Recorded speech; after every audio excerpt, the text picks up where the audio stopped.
Among the tomb treasures of Julia and Julia was this superb chair. It belonged to their grandchild, Princess Tutankhamun. Amazingly, the chair's woven string seat is original, and we can easily imagine the princess seated here over 3,000 years ago.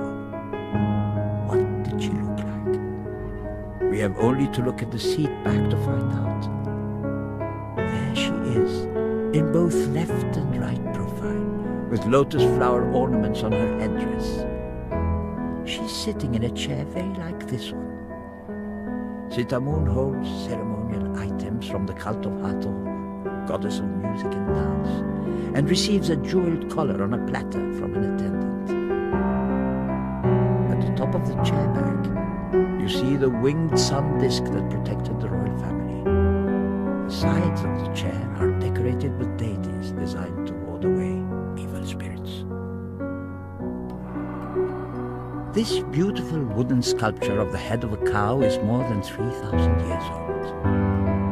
It comes from the tomb of Amenhotep II. Some pharaohs of ancient Egypt, including Tutankhamun, had cow heads very similar to this one in their tombs. It's remarkable that the wood sculpture decorated with paint has survived in nearly perfect condition thanks in part to Egypt's dry climate. It represents the goddess Mehet.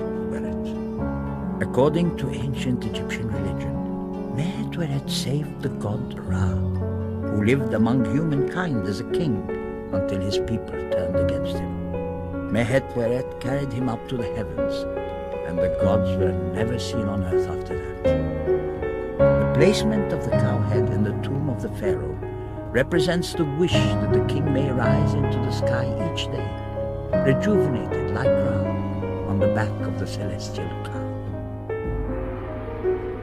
In these two cases, you see two very similar gilded figures depicting King Tutankhamun. Notice that one of the figures has a flat, angular crown.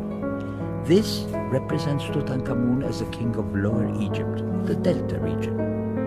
The other wears a different, more conical crown. This is Tutankhamun as the king of Upper Egypt, the Nile Valley.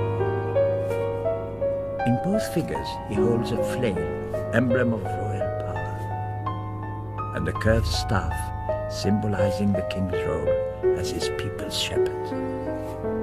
Both of these magnificent works of art are part of the treasury of objects found inside Tutankhamun's tomb. But it's strange that the faces do not look like other images of Tutankhamun. They were probably made for someone else, another ruler.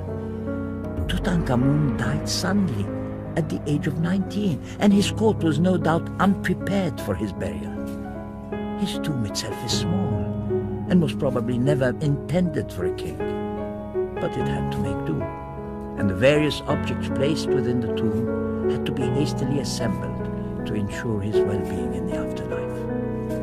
Tutankhamun's tomb was located in a remote area of the Valley of the Kings, which would not usually have been used for royalty.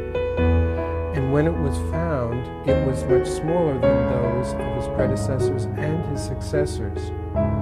The decoration on the walls also was very unusual for a royal figure. And because of all of these reasons, it is likely that this tomb was not actually created for him at first, and was probably being prepared for someone else.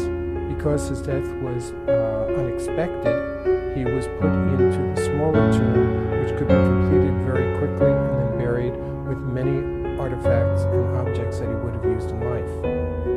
This large wooden shield from Tutankhamun's tomb was probably used on ceremonial occasions, since its delicate open-work decoration would offer no protection in battle.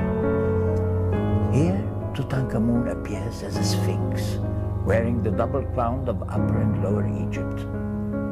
Below the creature's paws, Nubian captives struggle, symbolizing Egypt's domination over that land.